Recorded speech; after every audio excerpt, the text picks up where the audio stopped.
Autolite, 98,000 Coleman in tonight's presentation of Suspense.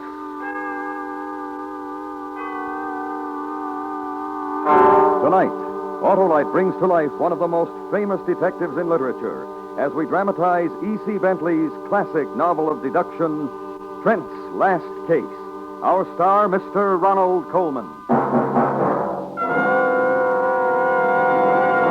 Say, Hap, would you hand me that spark plug, please? No, the other one. Thanks.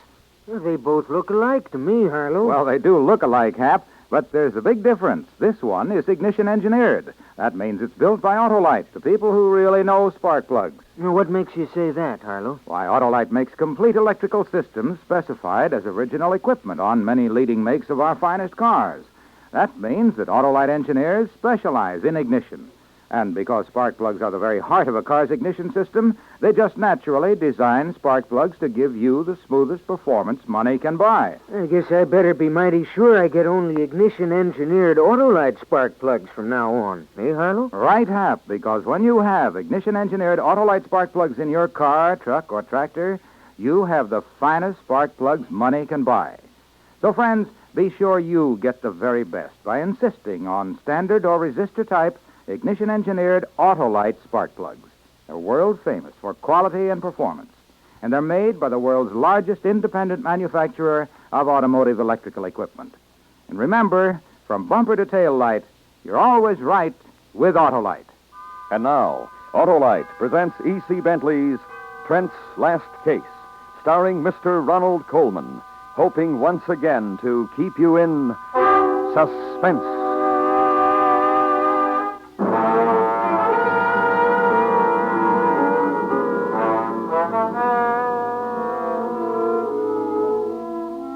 The last case to which I, Philip Trent, applied myself in the field of criminology and detection occurred in the spring of 1910.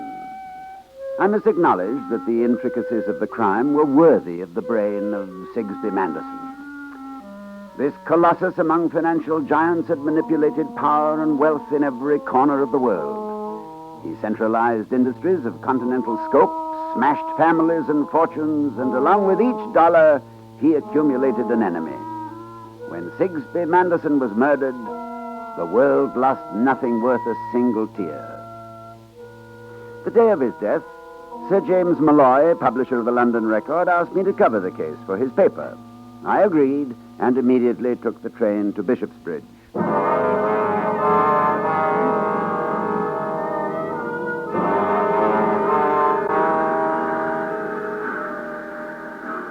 Trent? Philip Trent? Wait for an old man. Why, Mr. Cupples, by all that's miraculous. How are you? Breathless, Philip, breathless. I expected you'd be down to Bishopsbridge to write about the murder. Well, that's rather a colorless way of stating it. I should prefer to put it that I have come down in the character of avenger of blood. To hunt down the guilty and vindicate the honor of society. Families waited on at their private residences. Famous turned your head. This tragic affair will not blend well with your light-heartedness. Ah, now, Mr. Cupples, you have more than a bystander's interest in the case. I have indeed. Come now, you didn't do the great man in. Oh. Mabel Manderson is my niece, and there are some things you will learn which may prejudice you. I wanted you to hear them from me so your good judgment would not be impaired by gossip or malicious tongues. Good. So you can walk to the Manderson place with me. Oh, much too far to walk. I'll take you in my motor car. Oh, now. You will go slowly, won't you? Oh, very slowly. There, you get in. I'll crank the engine.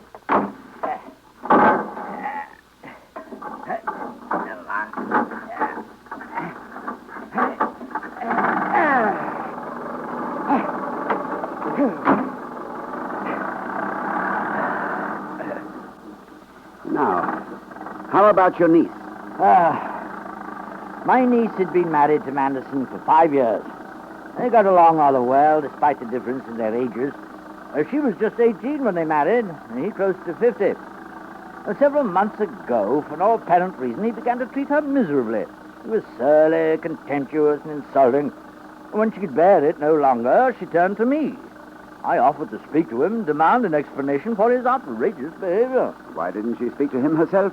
Mother is a most gentle and even-tempered person. She wanted to avoid a bitter squabble. A rare woman, indeed. I tried to see Manderson for a week. When I finally did catch up with him, I was doubly angry for his shabby treatment of his wife and for avoiding me. And did you get any satisfaction? He refused to discuss the matter. In the presence of witnesses, I'm afraid I made a rather rash statement. I expressed the view that men such as he did not deserve to live. I wouldn't worry about that, Mr. Couples. That opinion seems to be universal. The strange thing is why your niece married Manderson. Here we are. Would you mind opening the gates, please? Oh, no. This will be fine. I'd like to nose around the grounds a bit, unless you want to drive in. No. I'm staying in town. If you should want me, I'm at the Hotel Royal. Well, thank you for the lift, Couples.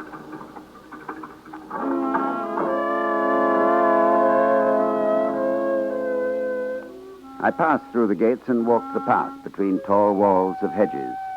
A gap in this green wall took me to a gravel track that led to the small gardener's cottage. Someone was poking about as though looking for something. My approach startled the fellow.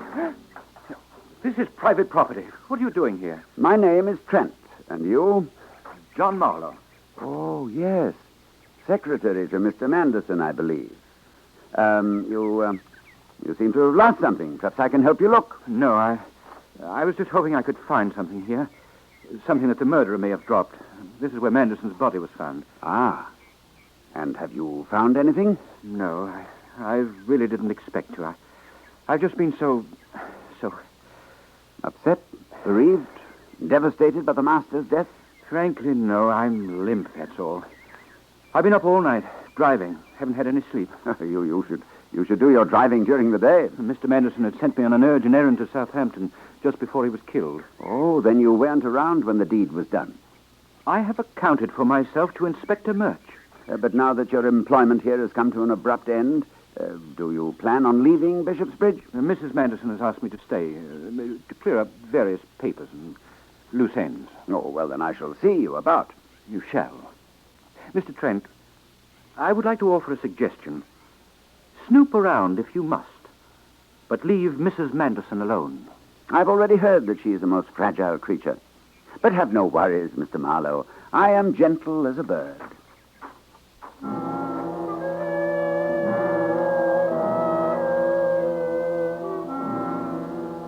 When Marlowe left me, I pottered about the uncut grass which still showed where the body had lain. Then I started towards the large house. There was a man standing in the open French doors of the study. Why, Trent! Come in! Ah, me, 'twas ever thus. I did think for once I was the head of Scotland Yard, and now here again is the largest officer in the entire force already filling that prime position.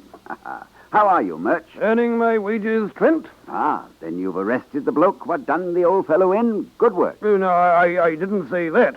It'll take more than you or me to put the cuffs on anyone in this case. Oh, come now, what about the butler?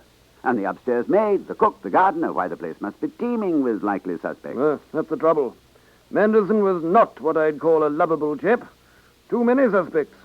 Why, some bloke could have come here from Tanganyika or Timbuktu, pulled the trigger, and then gone home easy as you please. The gun hasn't been found? No.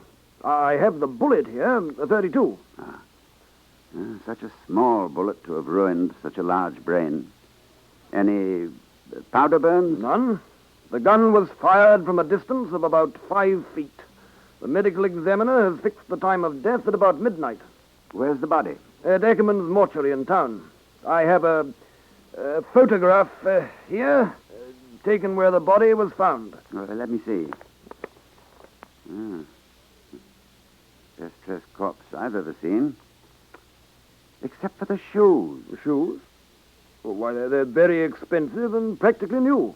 I should like to see them if they're about. Everything Mr. Manderson was wearing when he was killed has been returned to his room. I suppose it'd be all right if I went up and sniffed around. Of course. I'll lead the way. I've gone over everything thoroughly. I don't know why you're so interested in the shoes. Murch, don't you think it rather strange that Manderson was dressed meticulously when he was shot? hair parted neatly, tie in place, waistcoat completely buttoned. Yet the laces of the shoes were untied. Oh, perhaps his feet bothered him. Now, I have terrible pain. Could robbery have come into it, do you think?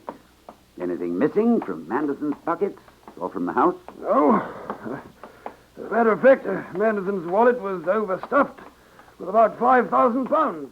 That's more than pocket money, even for a millionaire. There was also a pouch of valuable uncut diamonds in one of his pockets. No, robbery is certainly out. This is Manderson's room here. Uncut diamonds, eh? Has anyone guessed at their value? About £10,000. Well, good heavens. Don't you think diamonds are worth that much? Yes, but I'm more impressed by the array of shoes in this wardrobe. Why, there must be 50 pairs if there's one. Aha, this is what I want. How could you tell that those were the shoes Manderson wore last night? Well, look here. There's a tear near the tongue. Well, as I said, they must have been a bit tight for him. Now, why would he, with 50 pairs to choose from, select the one pair that pinched? You know how it is. I've become attached to an old bathrobe. Much too tight for me. Yet I favor it over a new one that the wife gave me on my birthday. It's odd, very odd. Murch, I wonder if we could have a look at Marlowe's room now. Certainly, it's just down the hall. But Marlowe's in the clear. He left at 11 last night, an hour before Manderson was killed. He got to the Bedford Hotel in Southampton at 6:30.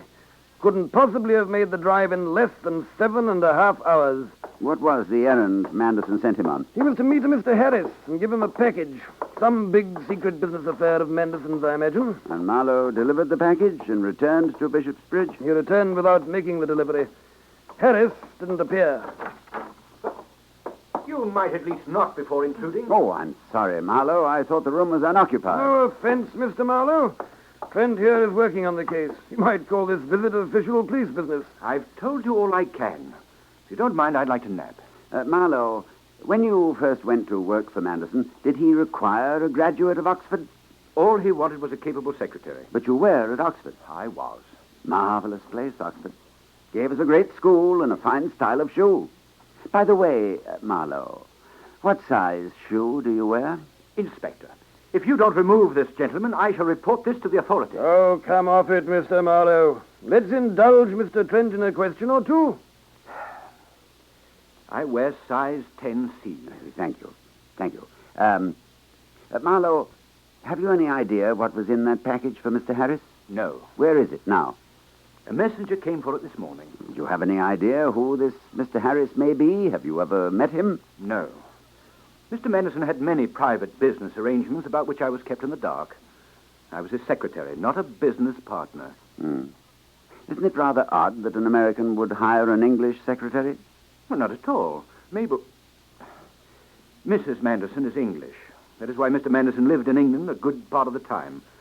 He wanted his wife to feel at home among her own people. And I assume you did your part in that regard. I beg your pardon? I beg yours, Marlowe. Well, take your nap and pleasant dreams.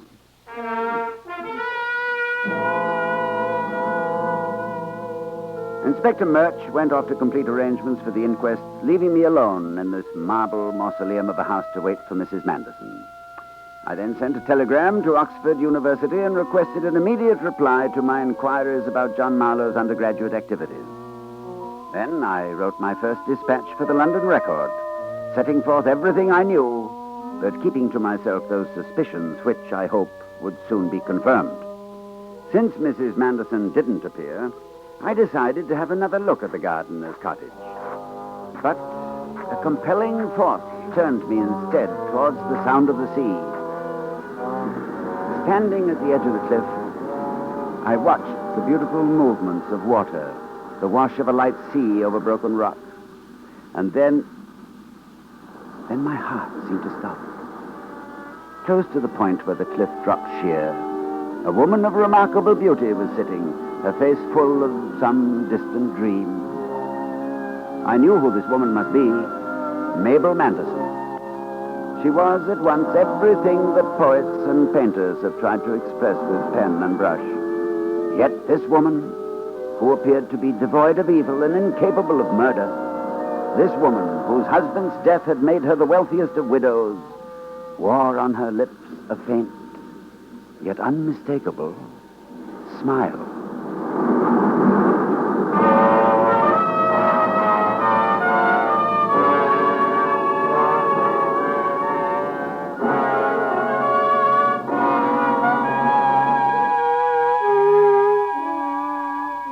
Autolite is bringing you Mr. Ronald Coleman in E.C. Bentley's Trent's Last Case. Tonight's presentation in radio's outstanding theater of thrills, Suspense.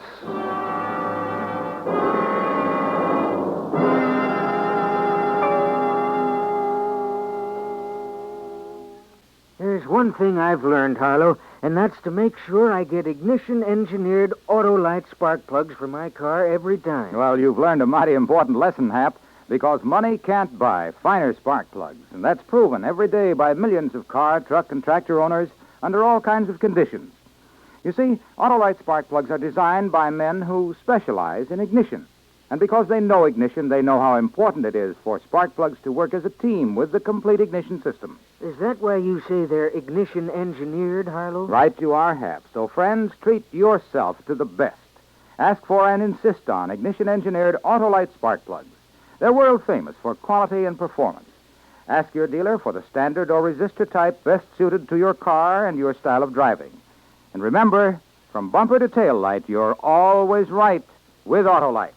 And now, Autolite brings back to our Hollywood soundstage Mr. Ronald Coleman in Elliott Lewis's production of E.C. Bentley's Trent's Last Case, a tale well calculated to keep you in suspense.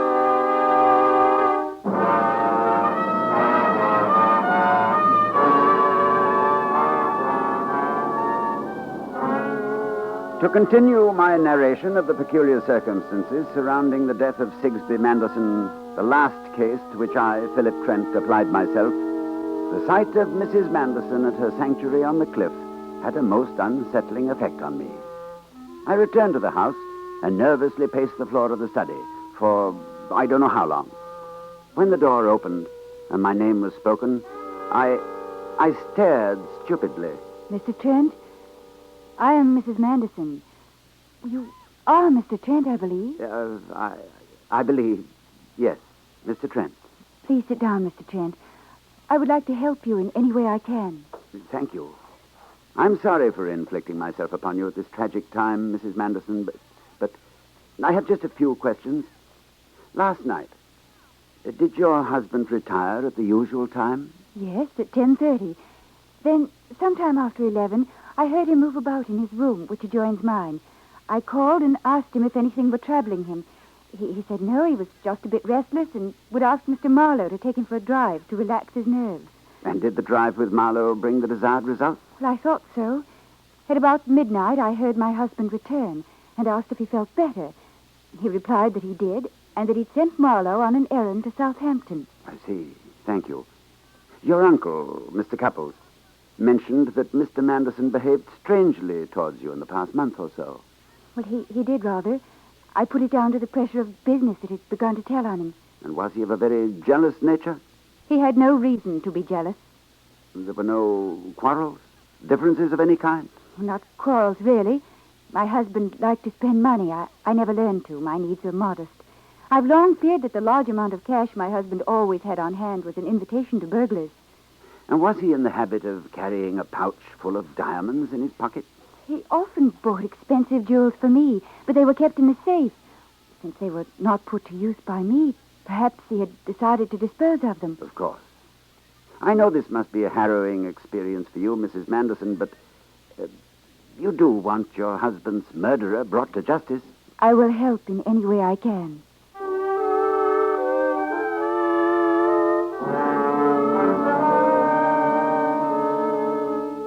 I didn't think I would learn anything by attending the inquest, so while it was being held, I strolled to the telegraph office. Yes, sir? I expected a telegram yesterday. I wonder whether it has come in. What is the name, please? Trent. Philip Trent. Trent. Does sound familiar. Why, of course. A batch of telegrams was delivered to Mrs. Manderson last night. Sympathy messages, you know. The poor thing. Yours went out to the house along with the others. You're sure of that? Why, look here, the delivery book. You can see it's signed by the person who received it. Thank you. Thank you very much. The receipt bore a signature in a clear hand. John Marlowe.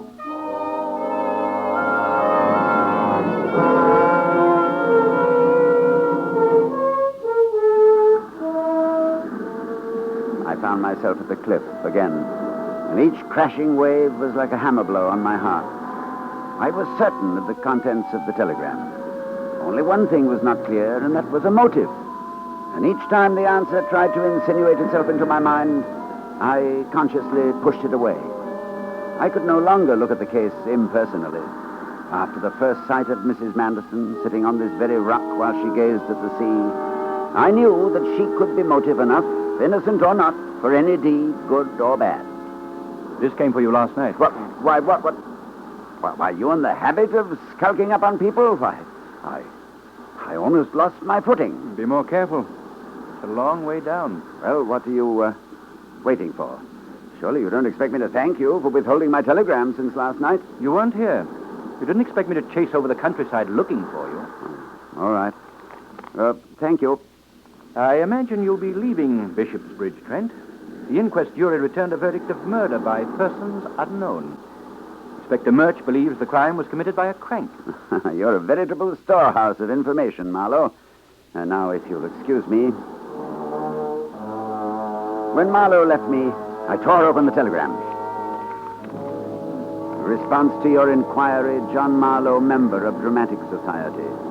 Excellent in roles calling for disguise and vocal impersonations. I knew what I had to do, and I approached my task with the deepest pain and gloom. Mr. Trent, I didn't realize you'd come in. Forgive my playing. The piano is my only release. No, please continue. Aren't you feeling well? Perhaps some brandy. No, thank you, Mrs. Manderson. I've written the story of this case and addressed it to the publisher of the record. It's all here in this envelope. It contains certain things which I have concluded about your husband's death. Oh? Things not suspected by anyone else. Mrs. Manderson, I am not free to suppress this evidence on a mere whim. I want the truth. Are you asking me if I perjured myself at the inquest? Since I have a passion for truth, I do not attend inquests. But you knew why your husband changed his attitude towards you in the month or so preceding his death? What have you found out? I want you to tell me. All right. He knew that I was weary of life with him. The constant parties, business conferences, scheming, complicated plans for amalgamations, corporations, which went on constantly. I couldn't ask him to pass the butter at dinner without getting the latest market prices on that commodity. I refused to attend his dinners. I wouldn't play hostess any longer at his dull parties. That is why his attitude changed. There was no talk of divorce? None. Did you plan to continue living with him? Why do you ask me that? I know that your husband became contemptuous of you because of John Marlowe. There, you have the envelope. Send it to the record or withhold it as you choose. I'm done with this. This is my last case. I watched her trembling hands tear open the envelope and extract the story.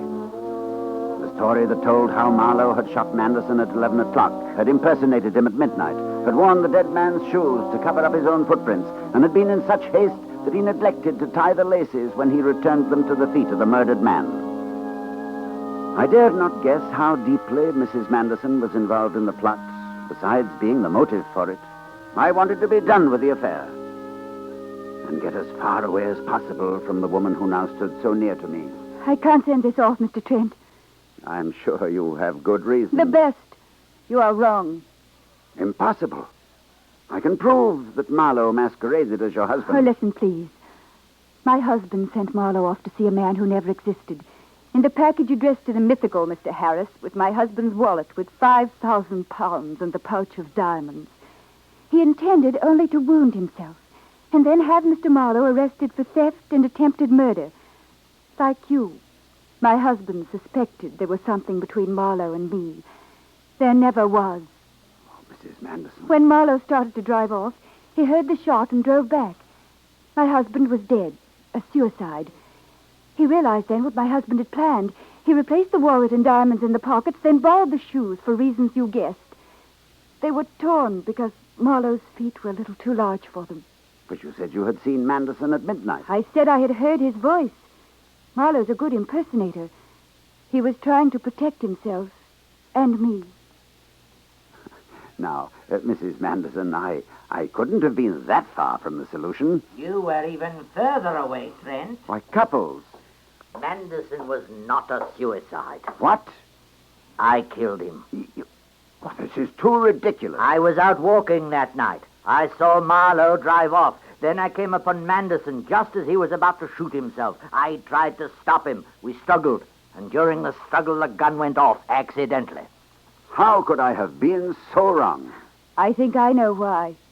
Your talents must be better suited to reporting than the detective business. My dear Mrs. Manderson, I couldn't agree with you more. This, I vow, shall be Trent's last case.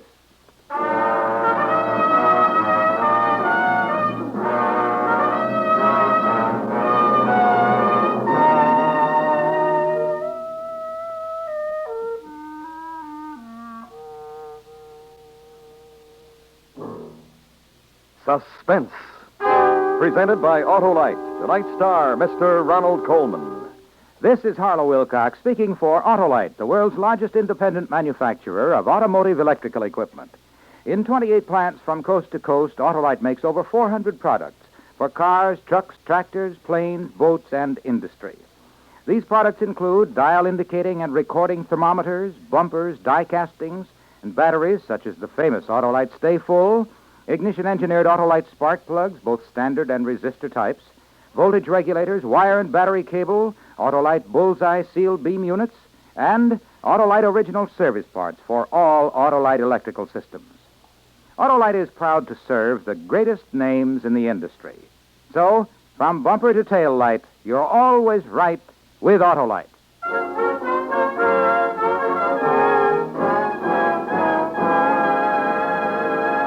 Next week, we combine fact and fiction. The fact, the murder of Mary Cecilia Rogers. The fiction, Edgar Allan Poe's solution of that crime. The mystery of Marie Roget. Our star, Mr. Cornell Wilde. That's next week on Suspense. Suspense is produced and directed by Elliot Lewis, with music composed by Lucian Morowick and conducted by Lud Gluskin. E.C. Bentley's Trent's Last Case was adapted for Suspense by Oliver Gard. Featured in tonight's cast were Ellen Morgan, Joseph Kearns, Richard Peel, Gloria Ann Simpson, and William Johnstone. And remember next week, Mr. Cornell Wilde and Edgar Allan Poe's The Mystery of Marie Roget. You can buy Autolite standard or resistor type spark plugs, Autolite original service parts, and Autolite Stay Full batteries at your neighborhood Autolite dealers. Switch to Autolite. Good night. This is the CBS Radio Network.